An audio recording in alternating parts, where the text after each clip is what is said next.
Caminhos da Sustentabilidade, aqui no Sistema Sagres. E já está com a gente o professor e especialista em economia, Luiz Carlos Ongarato. Hoje ele aborda o tema produção sustentável, os elementos que compõem a produção sustentável e como o consumidor pode observar os produtos sustentáveis no seu cotidiano, além das razões para consumir esses produtos sustentáveis. Professor, seja bem-vindo mais uma vez aqui ao Sistema Sagres de Comunicação. Uma ótima tarde para o senhor. Uma boa tarde para todos que nos acompanham. É um prazer estrear aqui o nosso primeiro episódio da segunda temporada dos Caminhos para a Sustentabilidade, né? Esse é um tema muito interessante, o ODS 8, quando a gente vai falar de produção e consumo sustentável. Professor, para começar o nosso bate-papo, eu gostaria que o senhor citasse, para a gente quais são esses elementos que compõem a produção sustentável. Bom, a produção sustentável, né, no ODS 12, né, é interessante a gente observar três pilares, vamos colocar assim. O primeiro, aquilo que é socialmente justo, ambientalmente correto e aquilo que é economicamente viável, né? Então, esse tripé da sustentabilidade, ele é fundamental para a gente pensar em uma produção sustentável. Essa produção sustentável ela tem a ver com o quê? Com respeito aos recursos naturais, também tem a ver com o nosso compromisso em relação àquilo que é produzido, a como nós consumimos, como nós descartamos e também todos os impactos sociais e ambientais dessa cadeia produtiva.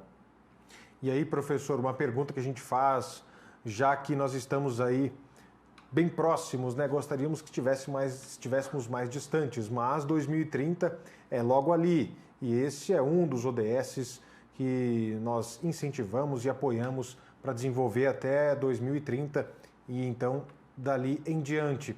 O ODS 12, professor, e a economia, quer dizer, essa sustentabilidade e a produção sustentável, juntamente com a economia, eles caminham na mesma direção? É possível olhar o ODS 12 e a economia caminhando juntos? É uma pergunta interessante, porque se a gente for olhar para trás, né, acho que em economia a gente tem que olhar para trás no sentido do que a gente aprendeu, e não para a gente replicar para o futuro.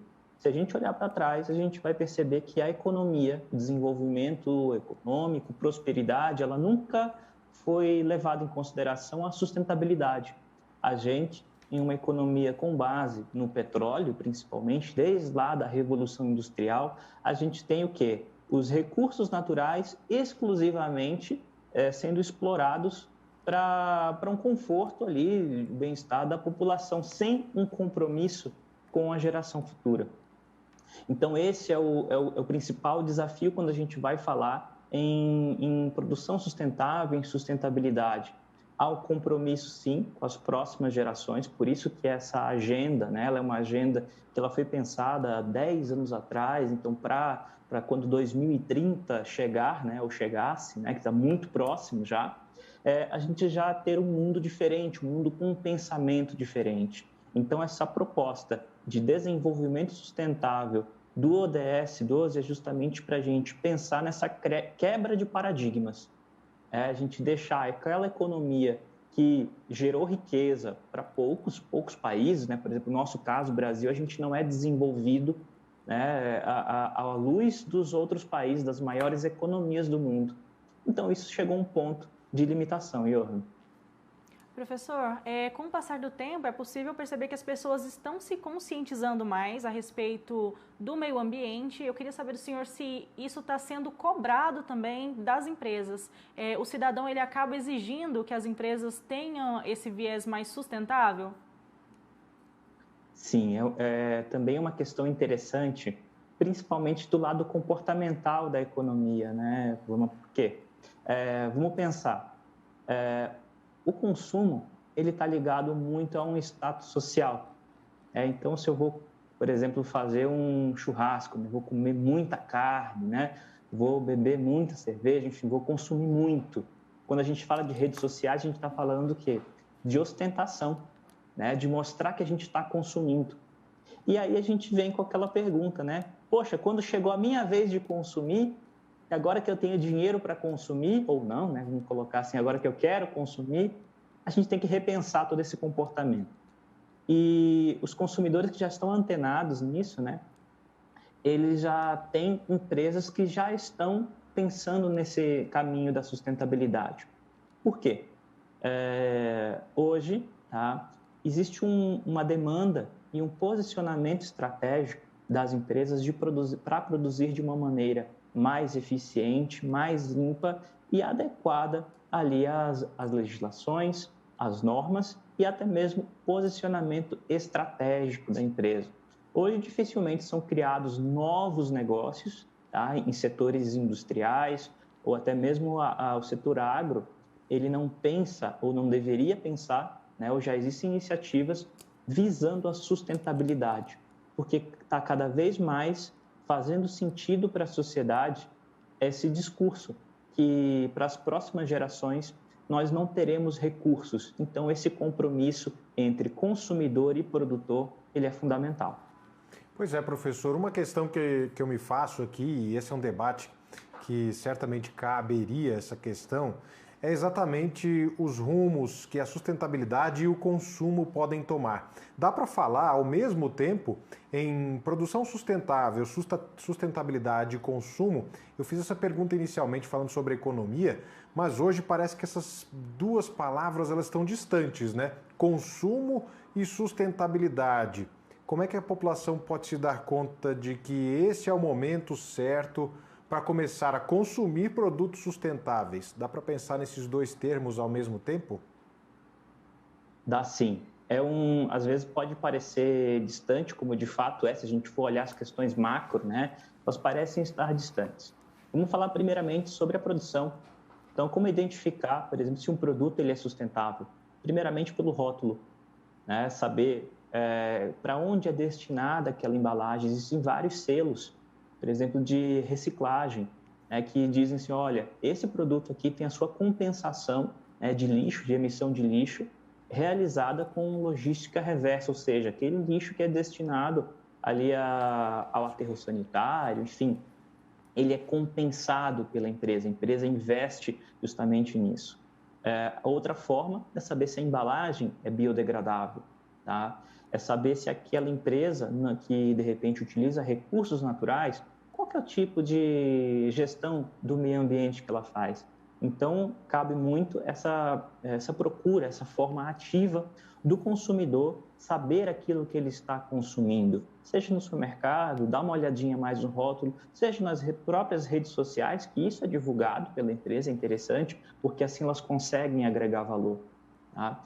Ou nos próprios sites, enfim, empresas, por exemplo, de capital aberto, grandes empresas, elas têm que obrigatoriamente fazer campanhas ambientais e socialmente sustentáveis também, porque são questões de sua pontuação para o próprio valor das suas ações na Bolsa.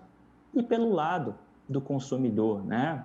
Por exemplo, uma coisa que a gente nunca discute, mas a gente poderia discutir.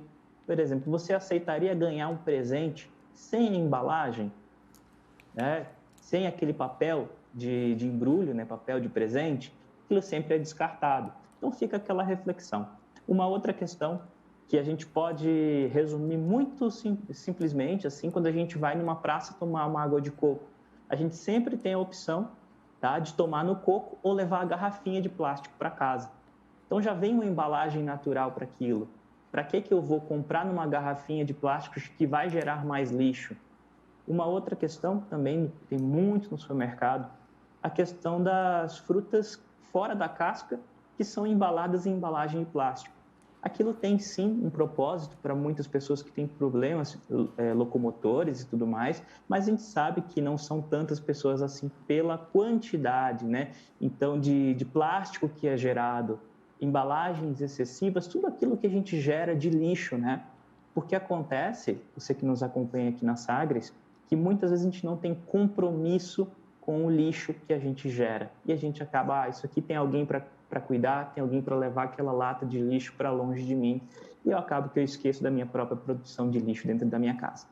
Pois é, a gente precisa olhar para dentro nesse momento, para dentro de casa e para o próprio comportamento. Quando o senhor trouxe essa questão agora, professor Ongarato, de como identificar, né, nos produtos os rótulos que trazem uma ideia de produção sustentável, eu lembrei dos aplicativos que a gente pede comida, enfim, e alguns deles já vêm com uma mensagem informando que aquele tipo de produção tem compromisso com o meio ambiente e pergunta se a gente se sente confortável ou se sente mais satisfeito com essa informação.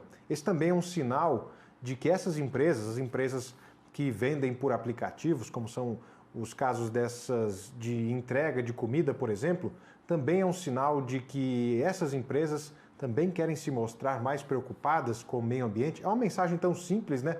Mas também é um sinal de preocupação? Sim, é um sinal de preocupação, então a gente sempre pode olhar com os dois olhos, né? Com a questão, de fato, da relevância disso para a sociedade e também para o posicionamento, né? Um posicionamento até mesmo político da empresa, né? De valores da empresa, políticas internas da própria empresa, falando aí um pouco de economia e negócios. Então, a gente já percebe que o consumidor ele percebe valor, porque se não percebesse, não estaria dentro dessas plataformas como um todo. Inclusive, fazem as compensações não somente de produtos, mas a compensação da entrega, a compensação de carbono, né? A gente tem uma série de empresas de logística, né, de transportes, que também já pensam nessa compensação de carbono. A gente fala de empresas criando a sua própria usina, usina de produção de energia, com aquilo que seria jogado fora e é utilizado para gerar energia limpa e sustentável. Então, todas essas ações combinadas, elas vão tornando, né, o mundo um lugar mais sustentável. O que a gente precisa fazer são movimentos como esse que a gente está debatendo, que a gente está apresentando, é jogar essa ideia para cada vez mais pessoas, para que isso gere um impacto cada vez maior. Porque muitas dessas ações parecem ser pequenas, mas o somatório delas que vai fazer a diferença lá na frente.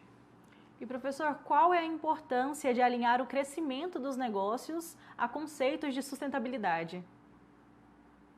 É uma questão super interessante, porque é uma questão mesmo de existência, de sobrevivência.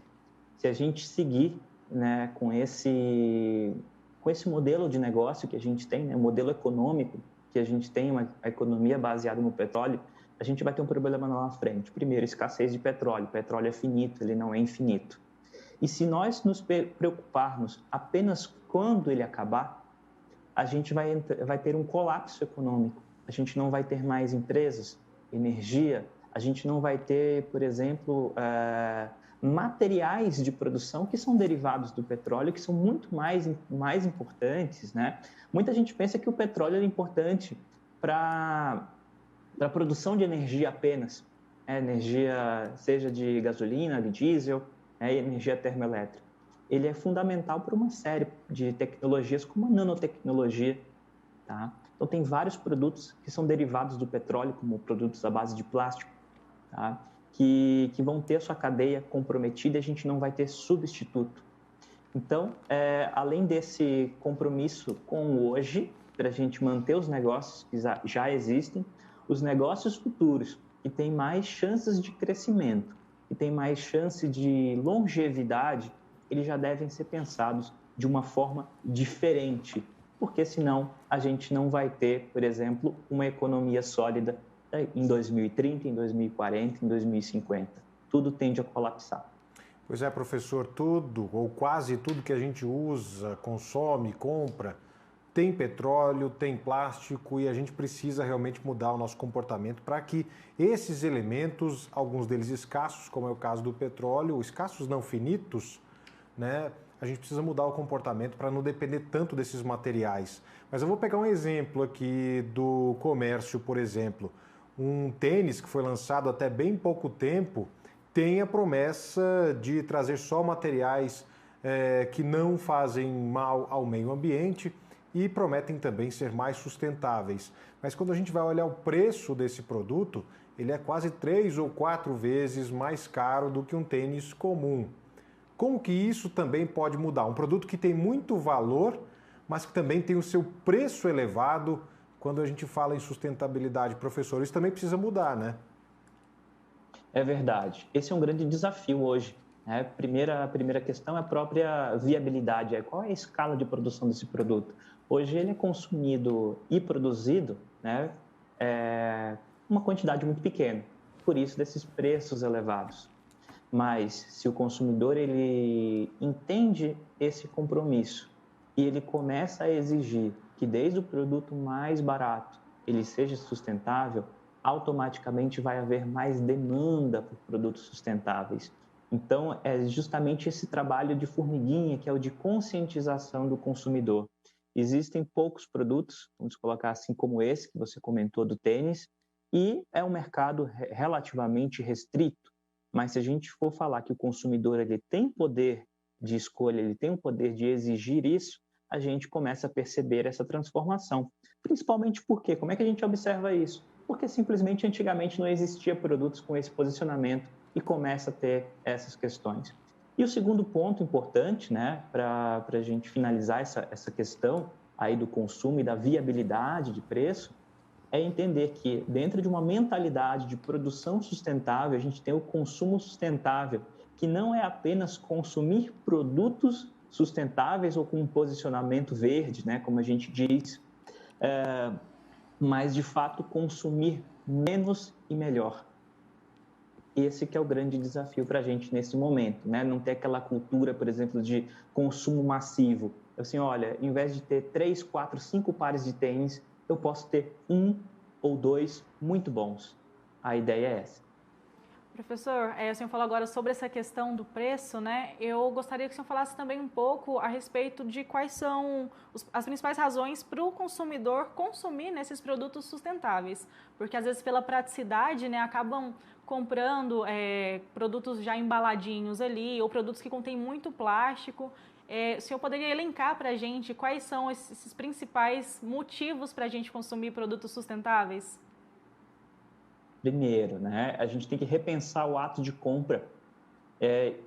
Nós não fomos ensinados a comprar, acho que ninguém ensinou isso na escola, né? Então, a gente acha que o consumo ou a compra ela tem que ser muito rápida. E é o nosso dinheiro, o dinheiro do nosso trabalho. Então, a compra ela não pode ser rápida, ela tem que ser reflexiva. E saber que, por exemplo, ao pensar um pouquinho mais no ato de comprar, eu consigo enxergar, por exemplo, questões sustentáveis. Qual que é o meu compromisso em relação ao próprio ambiente que eu vivo, né? Se a gente for olhar para a natureza, nenhum outro animal na natureza ele prejudica o próprio ecossistema, a não ser o próprio homem, né? Então, o ser humano, ele prejudica o próprio ecossistema. Então, tem a ver com uma questão de você dar espaço a novos negócios. Geralmente, as pequenas empresas, elas são criadas de maneira sustentável. Então, é um diferencial interessante para a gente dar chance a outros empreendedores que pensam diferentes, principalmente jovens empreendedores. A segunda questão, qual que é o compromisso com o nosso habitat, né? Nosso meio ambiente, tá? Que aí é fundamental. O terceiro compromisso, qual é o meu compromisso com as gerações futuras? Porque ao consumir um produto sustentável, eu estou garantindo que aquele produto ele poderá ser consumido pelos nossos filhos, netos e bisnetos das gerações futuras.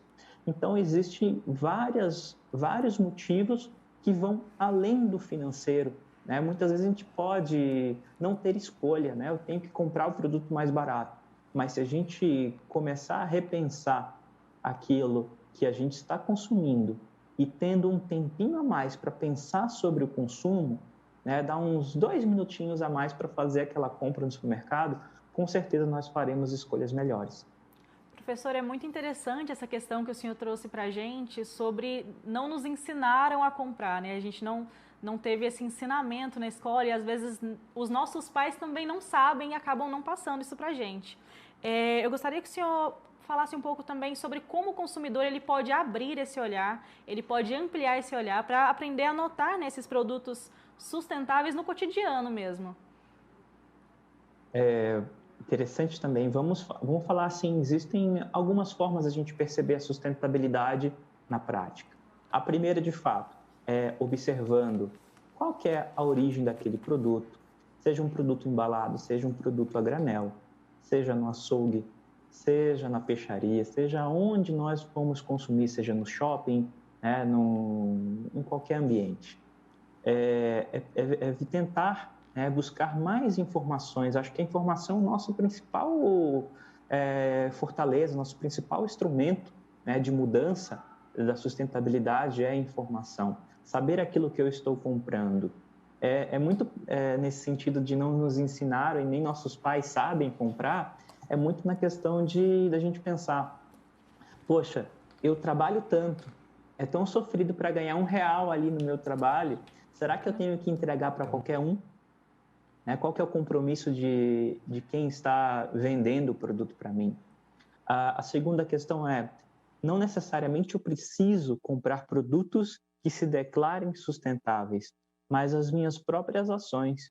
Por exemplo, comprando produtos descartáveis de plástico, evitando, por exemplo, plástico de uso único, evitando desde um copo descartável para tomar uma água, um cafezinho, evitar, por exemplo, uma coisa muito comum, a gente vai embalar o produto dentro de casa, às vezes com aquele plástico filme, a gente dá tantas voltas,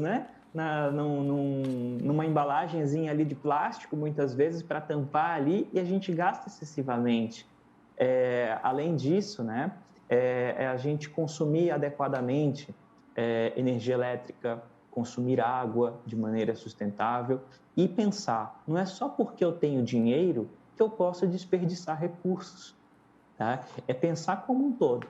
Não é porque eu estou pagando em dia, estou adimplente com as minhas contas, que eu preciso gastar a mais. Então, é muito esse exercício que é o mais doloroso, tá? É de consumir menos, pensar naquilo que eu consumo e evitar a produção de lixo.